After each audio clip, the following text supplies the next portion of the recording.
6.7 ഇഞ്ചിന്റെ full HD plus 120 Hz LCD punch hole display, Corning Gorilla Glass 3യുടെ പ്രൊട്ടക്ഷനും 1000 നിറ്റ്സിന്റെ പീക്ക് ബ്രൈറ്റ്നസും വിഷൻ ബൂസ്റ്ററും ഇതെല്ലാം അടങ്ങുന്ന ഈ സ്മാർട്ട് ഫോൺ ആണ് മോട്ടോ G35 5G. മറുഭാഗത്ത് 6.74 ഇഞ്ചിന്റെ HD പ്ലസ് ആയിട്ടുള്ള 90 Hzന്റെ ഡ്രോപ്പ് നോച്ച് ഡിസ്പ്ലേ ഉള്ള 600 നിറ്റ്സിന്റെ ബ്രൈറ്റ്നസ് ഉള്ള ഈ ഒരു സ്മാർട്ട് ഫോൺ ആണ് പോക്കോ M6 5G. 10,000 രൂപയ്ക്ക് താഴെ നിങ്ങൾ നല്ലൊരു 5G സ്മാർട്ട് ഫോൺ മേടിക്കുവാണെങ്കിൽ നിങ്ങൾക്ക് വരാൻ പോകുന്ന രണ്ട് ഓപ്ഷൻസ് ആയിരിക്കും ഇത്. എന്നാൽ സീരിയസ്ലി ഇത്തവണ മോട്ടോ രണ്ടും കൽപ്പിച്ചാണ്.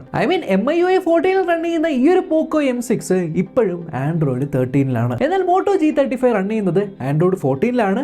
ആൻഡ്രോയിഡ് 15 പ്രോമിസ്ഡ് ആയിട്ടുള്ള അപ്ഡേറ്റും ഉണ്ട്. 3 കൊല്ലത്തെ സെക്യൂരിറ്റി പാച്ച് അപ്ഡേറ്റ്സും പ്രോമിസ് ചെയ്യുന്നുണ്ട്. രണ്ട് സ്മാർട്ട് ഫോൺസും ബഡ്ജറ്റ് പ്രൈസ് പോയിന്റിൽ കിട്ടാവുന്ന 5G സ്മാർട്ട് ഫോണുകളാണെങ്കിലും പോക്കോ M6ൽ നിങ്ങൾക്ക് 7 5G ബാൻഡുകളാണുള്ളത്. പക്ഷേ ഈ പ്രൈസ് പോയിന്റിൽ കിട്ടാവുന്ന ഏറ്റവും വേഗതയുള്ള 5G കിട്ടുന്ന ഒരു ഫോണായിരിക്കും ഇത്. കാരണം 12 5G ബാൻഡുകളും VONR സപ്പോർട്ടും 4x4 MIMOയും 4 കാരിയർ അഗ്രിഗേഷനും മോട്ടോ G35 സപ്പോർട്ട് ചെയ്യുന്നുണ്ട്. 13,000 രൂപയ്ക്ക് താഴെ കിട്ടാവുന്ന ഫാസ്റ്റസ്റ്റ് 5G ഫോണിനുള്ള അവാർഡ് ഈ ഒരു സ്മാർട്ട് ഫോണിനാണ് ടെക്കാർക്ക് കൊടുത്തിരിക്കുന്നത്. പക്ഷെ കഥ ഇവിടെ തീരുന്നില്ല. പോക്കോ M6ലുള്ള UI വീണ്ടും ലാഗ് ആക്കാനായി ഒരുപാട് തേർഡ് പാർട്ടി ആപ്ലിക്കേഷൻസ് കുത്തി നിറച്ചിട്ടുണ്ട്. ബബിൾ ഷൂട്ടർ തന്നെ 3 എണ്ണം. സീരിയസ്ലി അതൊക്കെ വെച്ച് നോക്കുമ്പോൾ നിയർ സ്റ്റോക്ക് ആൻഡ്രോയിഡ് തരുന്ന മോട്ടോ G35 5Gയുടെ UI എത്രയോ ഭേദമാണ്. പോക്കോയിൽ കൊടുത്തിരിക്കുന്ന ആപ്ലിക്കേഷൻസ് എണ്ണാൻ വിരലുകൾ തെയ്യാത്ത സമയത്ത് വിരലിലെണ്ണാവുന്ന 1-2 ആപ്ലിക്കേഷൻസ് മോട്ടോയിൽ കൊടുത്തിട്ടുണ്ട്.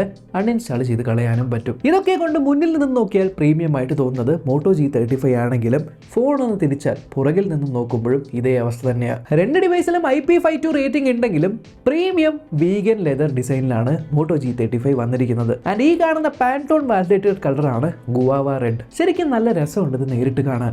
7.79 മില്ലിമീറ്റർ മാത്രം തിക്നെസ് വരുന്ന ഈ ഒരു ഡിവൈസ് 185 ഗ്രാമാണ് വെയിറ്റ് വരുന്നത്. ഈ പ്രൈസ് പോയിന്റിലും പ്രീമിയം വീഗൻ ലെതർ ഡിസൈൻ കൊടുത്ത് മുന്നിൽ നിൽക്കുന്ന മോട്ടോ G35 5Gക്ക് പോളി കാർബണേറ്റ് ബാക്കുള്ള പോക്കോ M6 ഒരു കോമ്പറ്റീഷനേ അല്ല. പോക്കോ എന്ന് പറയുമ്പോൾ നമ്മൾക്ക് ഉണ്ടാവുന്ന ആ ഒരു ബ്രാൻഡ് വാല്യൂക്ക് നേരെ ഓപ്പോസിറ്റ് ആയിട്ട് ഗ്ലിറ്റർ തെറിപ്പിച്ച മാതിരി ഒരു ബാക്ക് സൈഡാണ് ഇതിൽ കൊടുത്തിരിക്കുന്നത്. എന്നാലും ബാക്ക് സൈഡിൽ നിങ്ങൾക്ക് ഡ്യുവൽ ക്യാമറ സെറ്റപ്പ് രണ്ട് സ്മാർട്ട് ഫോണിലും കാണാം. രണ്ടിലും പ്രൈമറി ക്യാമറ 50 മെഗാ പിക്സൽ തന്നെയാണ്. പക്ഷേ രണ്ട് സ്മാർട്ട് ഫോൺസിലും എടുത്ത ഫോട്ടോസ് നമ്മൾ സൈഡ് ബൈ സൈഡ് നോക്കുന്ന സമയത്ത് Moto G35 50 mega pixel quad pixel ക്യാമറയിൽ എടുത്തിരിക്കുന്ന ഫോട്ടോസ് കമ്പയർ ചെയ്യുമ്പോൾ വളരെയധികം മെച്ചപ്പെട്ടതാണ്. ഇനി ഡ്യുവൽ ക്യാമറ സെറ്റപ്പിൽ പോക്കോയിലുള്ള രണ്ടാമത്തെ ക്യാമറ നോക്കിയാൽ അതൊരു 2 മെഗാ പിക്സൽ മാക്രോ ക്യാമറ ആണ് എന്ന് പോലും കരുതണ്ട. ഒരു 0.08 മെഗാ പിക്സലിന്റെ ഒരു ഓക്സിലറി ക്യാമറയാണ്. പോർട്രേറ്റ് മോഡ് സാമ്പിൾസ് നോക്കിയാൽ അതിലും കാര്യമായിട്ടുള്ള വ്യത്യാസമൊന്നും കാണുന്നില്ല. മറുഭാഗത്ത് Moto G35 second camera 8 mega പിക്സലിന്റെ അൾട്രാ വൈഡ് ക്യാമറയാണ്. കുറച്ച് ഫോട്ടോ സാമ്പിൾസ് കാണിച്ചു തരാം. എന്തായാലും ഈ ഒരു പോയിന്റിൽ ഗിമിക്കി ആയിട്ടുള്ള 2 മെഗാ പിക്സൽ മാക്രോ അല്ലെങ്കിൽ ഡെപ്ത് ക്യാമറ കൊടുക്കാതെ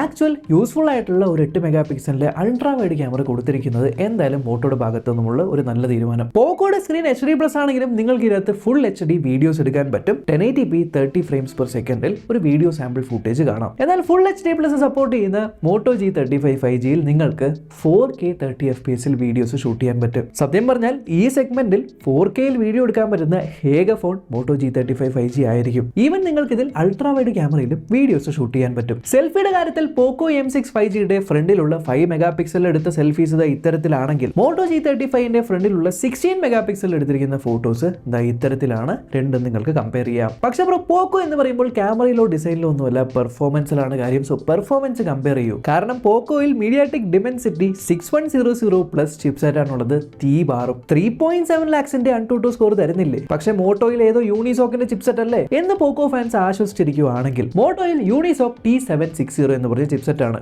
ഇതിന്റെ AnTuTu സ്കോർ ഏകദേശം 4.6 ലാക്സ് ആണ് വരുന്നത്. അതായത് പോക്കോ M6ലുള്ളതിനേക്കാളും ഏകദേശം 1 ലക്ഷത്തോളം AnTuTu സ്കോർ കൂടുതൽ. ടെസ്റ്റ് ചെയ്യുമ്പോൾ പോക്കോ ഏകദേശം 37 ഡിഗ്രി വരെ ചൂടായെങ്കിൽ അതിലും കൂടുതൽ സ്കോർ കൊടുത്ത മോട്ടോ G35 ചൂടായത് വെറും 32 ഡിഗ്രി മാത്രം. ആൻഡ് ഈ സ്കോറിലുള്ള വ്യത്യാസം നമ്മൾ രണ്ട് സ്മാർട്ട് ഫോണിന്റെയും UIയിൽ ബ്രൗസ് ചെയ്യുന്ന സമയത്ത് കൃത്യമായിട്ട് അത് കാണുന്നുണ്ട്. ഇനി പെർഫോമൻസിന്റെ കാര്യം പറഞ്ഞ പോക്കോക്ക് ഇതിനൊപ്പം പിടിച്ചു നിൽക്കാൻ പറ്റുമെന്ന് തോന്നുന്നില്ല. ഇനി ഈ രണ്ട് സ്മാർട്ട് ഫോൺസിലും 3.5mm ഹെഡ്ഫോൺ ജാക്ക് കൊടുത്തിട്ടുണ്ടെങ്കിലും മോട്ടോ G35ൽ നിങ്ങൾക്ക് ഡോൾബി അറ്റ്മോസ് സപ്പോർട്ട് ചെയ്യുന്ന ഡ്യുവൽ സ്റ്റീരിയോ സ്പീക്കേഴ്സ് ഉണ്ട്. സാമ്പിൾ കേട്ട് നോക്കൂ.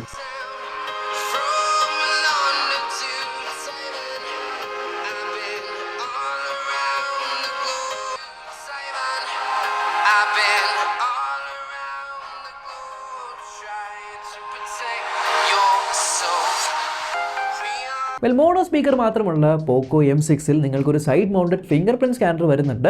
മോട്ടോ G35ലും നിങ്ങൾക്ക് side mounted fingerprint scanner വരുന്നുണ്ട്. അതേപോലെ രണ്ട് സ്മാർട്ട് ഫോണിലും കോമൺ ആയിട്ടുള്ള ഒരു കാര്യമാണ്, രണ്ടിലും 5000 mAh ബാറ്ററി കൊടുത്തിട്ടുണ്ട്. പോക്കോ M6ൽ നിങ്ങൾക്ക് 18 വാട്ടിന്റെ ഫാസ്റ്റ് ചാർജിംഗ് സപ്പോർട്ടേ ചെയ്യുന്നുള്ളൂ. ബോക്സിനകത്ത് 10 വാട്ടിന്റെ ചാർജറാണ് കൊടുത്തിരിക്കുന്നത്. മോട്ടോ G35ൽ നിങ്ങൾക്ക് 20 വാട്ടിന്റെ ടർബോ പവർ ചാർജിംഗ് സപ്പോർട്ട് ചെയ്യുന്നുണ്ട്. ബോക്സിലെ ചാർജറും 20 വാട്ട് തന്നെയാണ്. കൂടുതൽ 4 GB LPDDR4X RAM 128 GB UFS 2.2 സ്റ്റോറേജും ഈ ഡിവൈസിൽ വരുന്നുണ്ട്. മോട്ടോയുടെ സ്വന്തമായ മോട്ടോ സെക്യൂർ ഫാമിലി സ്പേസസ് പോലെയുള്ള ആപ്ലിക്കേഷനും തിങ്ക് ഷീൽഡ് പ്രൊട്ടക്ഷനും ഇതിലുണ്ട്. So overall in my opinion 10,000 റുപ്പീസിന്റെ പ്രൈസ് റേഞ്ചിൽ നിങ്ങൾ ഒരു നല്ല 5G സ്മാർട്ട് ഫോൺ നോക്കുന്നുണ്ടെങ്കിൽ ഈ രണ്ടെണ്ണം വെച്ച് കമ്പയർ ചെയ്യുമ്പോൾ ഡെഫിനറ്റ്ലി ഏറ്റവും മുന്നിൽ നിൽക്കുന്നത് മോട്ടോ G35 5G ആണ്.